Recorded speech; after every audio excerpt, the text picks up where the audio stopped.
The law of least effort.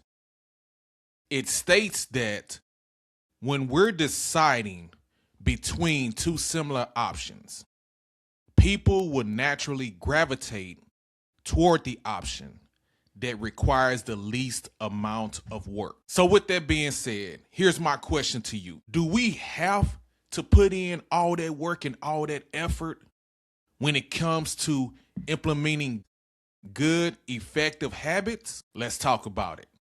So let's grow and let's go. Reggie B coming at you once again with another episode of the Growth Times Infinity podcast. We are discussing the book Atomic Habits. We've been breaking it down. We've been talking about it in the series Our Habitual Ways on the YouTube channel. We're breaking it down chapter by chapter. So now we are in chapter 12 of the book. And I stated that law to you, the law of least effort, which was mentioned in the book, which was mentioned in chapter 12. What we're going to talk about is we are going to work on implementing these new habits and making it as easy as possible. So let's talk about it. And I mentioned that because I want to talk about human nature for just a moment, because it's human nature in having a desire to do things with the least amount of effort, conserving as little energy as possible, and requiring the least amount of motivation. And that's worth mentioning because now we are living in a society where most things, if not all things, is of convenience. If you think about it, everything that we do, everything that is in the front of us is very convenient. Getting food is convenient. Going from here to there is convenient. Working with technology is convenient. So we're used to it. It is embedded in our human nature at this point. That's my feeling. That's my opinion. So with that, when it comes to implementing good, effective habits, and this is what we want to do going forward, if you're reading the book Atomic Habits or just in general, some of you are still operating and working on your New Year's resolutions. We have a desire to do things with the least amount of effort, conserving as little energy as possible, and requiring the least amount of motivation. And that's because of the convenience factor. Now, we know when we're working on implementing these new habits, we understand the assignment, and we understand that it's going to take some work. And in some cases, maybe most cases, a lot of work, putting forth a lot of effort. But if we don't have to put in that much work, if we don't have to put in that much effort, it's safe to say for many of us that we would prefer to do it easy. So that's what I want to talk about. Now, I talk about doing things with the least amount of effort. Many would feel some sense of relief if they could do things with the least amount of effort. If we don't have to put in the maximum effort, if we don't have to put in the maximum work, we would prefer that. We would gladly accept that when it comes to implementing new habits. In regards to conserving as little energy as possible, I feel like, just at least for me personally, and I feel like for at least some of you who are watching, when it comes to our energy and when it comes to our time, those two commodities should be very valuable to us. So for me personally, I am mindful of conserving my energy and my time. I'm very mindful of what I invest my time and my energy in. And when it comes to implementing new habits, if I can invest the least amount of time and energy into it, I would prefer that. What say you? When it comes to requiring the least amount of motivation, one thing I learned about motivation over time is that motivation is temporary and it will only take you so far. Now, the thing about motivation that personally that I discovered is that it's great to have motivation. I seek motivation, whether it's from certain influencers. You know, some of you may get motivation from a mentor or a coach, or maybe you belong to an accountability group, or maybe one person holds you accountable. So they offer encouragement and they offer motivation. The thing about it is, motivation is not always available. Motivation comes and goes. Motivation is sort of a push. Motivation will push you so far. Motivation will push you to a certain point. But it's up to you what you're going to do as you go forward from that point. You can always seek some more motivation. That's great. But what if it's not available to you? Then what? So we're going to talk about this. We're talking about implementing good, effective habits. I mentioned at the beginning of the video the law of least effort. So let's talk about it. Let's talk about implementing our habits and how we can make it easy and how we can put forth the least effort that we can, that as possible. So there is a quote in the book, chapter 12 of the book Atomic Habits, and the quote mentions that one of the most effective ways to reduce friction associated with our habits is to practice environment design. Now, we talked about that before. We talked about the importance of implementing good habits and how the environment can play a factor into that. I believe it was in chapter 6. If I got that wrong, please forgive me, but I'm almost certain that was discussed in chapter 6 as I broke it down. So when it comes to making it easy, there's another quote in the book where it says, habits are easier to build when they fit into the flow of your life. And when I think about that, I think about some of the habits that I am implementing in my life, where I'm making an attempt for it to fit in the flow in my life. Say, for instance, there's walking. I make it a point that I try to walk as many days as I can during the week. So in order for me to make that easier and where it can flow into my life, is that there was a point of time where I enjoyed taking my walks in the park. There's a specific park that I go to where I would love to walk. It's miles away. It's probably about maybe 10 miles away. But, well, I would say less than 10 miles. But anyways, now when I'll be moving around and I'll be working or I'll be running errands, I would stop at this park and I would invest at least an hour of my time in walking in this park. But then there was a point of time where I was being inconsistent in my walking. So what I decided to do at that point is I was just thinking to myself, how can I be consistent in walking? And I really didn't question myself at the time, how can I make it easier for myself? But I discovered that later on that it was much easier for me to do my walking in my neighborhood. It's much easier for me to walk around my neighborhood than driving about, up to 10 miles to that park. All I have to do is, if I'm at home, I make that commitment, I make that decision where I just walk out my door and I'll walk around my neighborhood. Sometimes I may walk around my neighborhood after I eat, or I would invest 30 minutes to an hour of my time to walk up the block, walk through my neighborhood. So that's one of my habits that I'm working on in regards to implementing that and ensuring that, it goes with the flow of my life. So working out as well.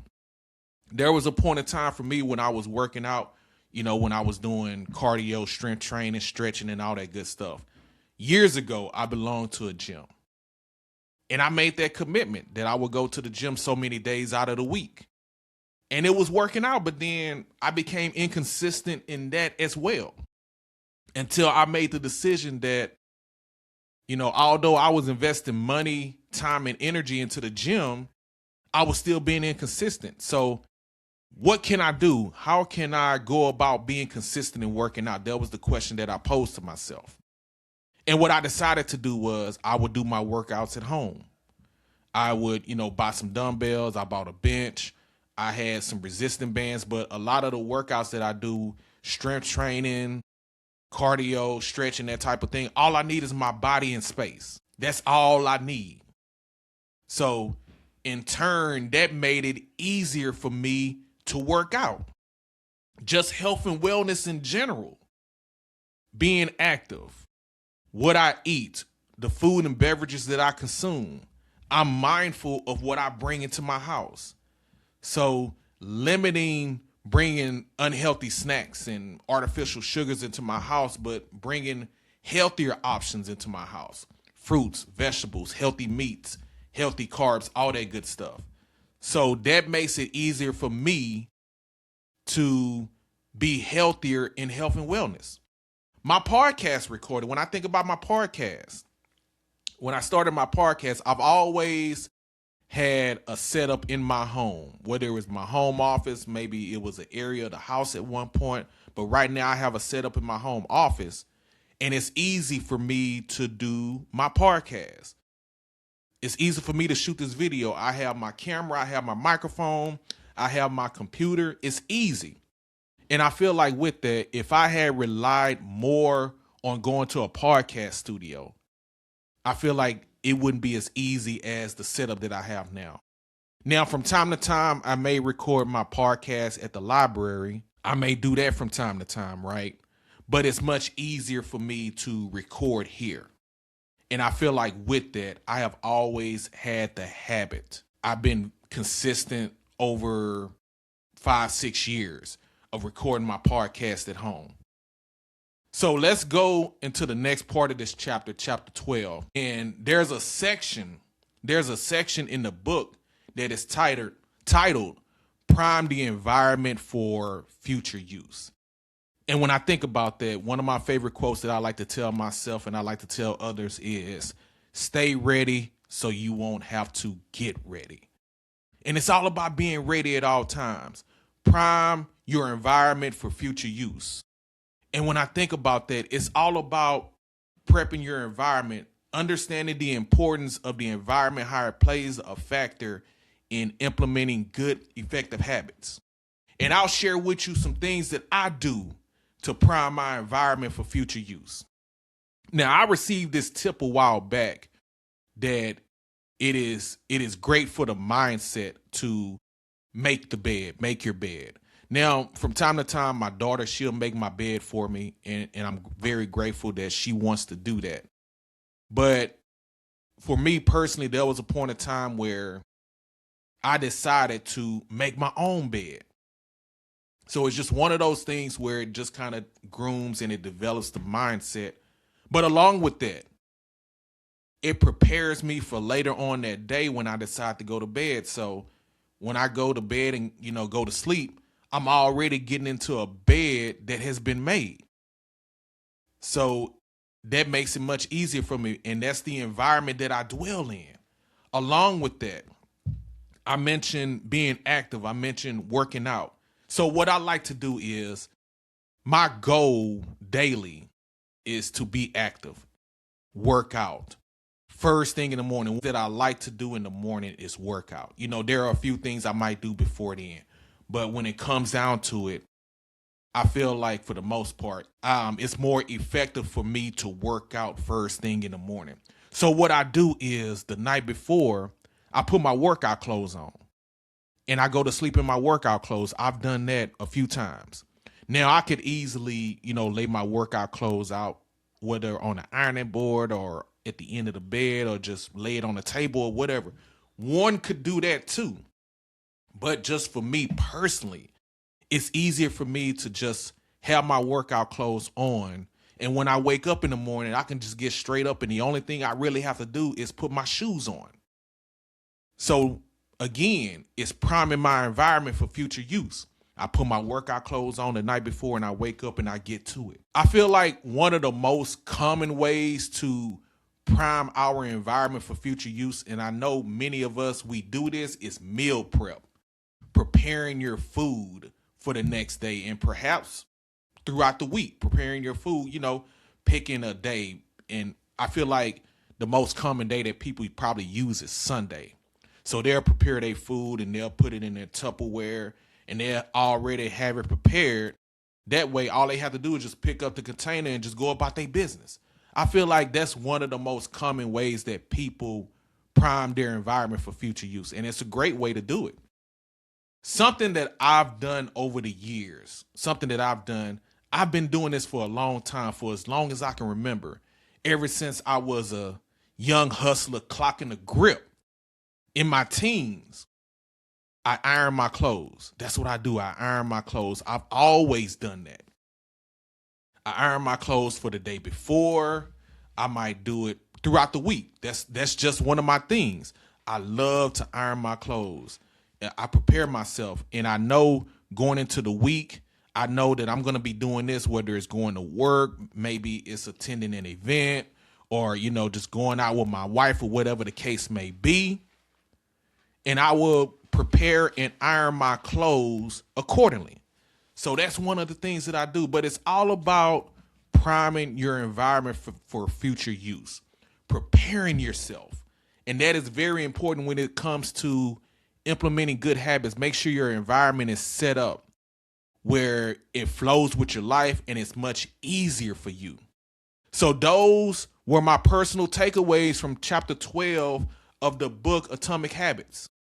So peace and blessings to you as you continue your journey. So let me know what you think about that. Let me know about how you feel about my personal takeaways from chapter 12. Feel free to leave a comment below. But before we go, it's something else I want to bring up. Now, we talk about making it easy to implement good habits. And that's what we want to do. We want it to be as seamless as possible. We want it to be as easy, as simple as possible. We want to put in the least amount of work. We talked about the law of least effort. We want to put forth the least effort as possible. And it's safe to say that we would prefer it that way. As I mentioned before, we understand the assignment. We understand that we feel what is required in order for us to implement these good habits, that we got to put in this work. I get that. But after reading chapter 12, I feel like that it is possible that that option is out there, that we don't necessarily have to maximize our work and our effort to implement new habits. And in turn, as we make it easy to implement these good habits, we should work on making it difficult to engage in our current bad habits. So that's something I want you to think about. Think about the bad habits that you currently engage in and how you can make it difficult to operate in those bad habits. You think about bad habits, maybe smoking, maybe consuming the wrong foods, maybe the overconsumption of social media and the internet. That type stuff. What can you do to make those habits difficult? That's something I want you to think about. Perhaps cutting off, toxic people and toxic things in your life. That's a good way to make your bad habits difficult. So that's something I want you to think about as well. So my call to action to you is, what are you going to do going forward? You know what's required. You have an understanding of the habits, the good, effective habits that you want to implement in your life. So what are you going to do to make it easier for you to implement those good habits? And along with that, how are you going to go about making it difficult for you to engage in your current bad habits? That's something I want you to think about as well. And in regards to the environment factor, here's a question for you. How are you going to set up your environment to allow those good, effective habits to go with the flow of your life, to make it easier for you to put in the least amount of effort? So that's my call to action to you. So that's something that I want you to consider and want you to think about. But I am Reggie B, and I appreciate you all tuning into this episode of the Growth Times Infinity podcast. And until the next time, keep growing and keep going.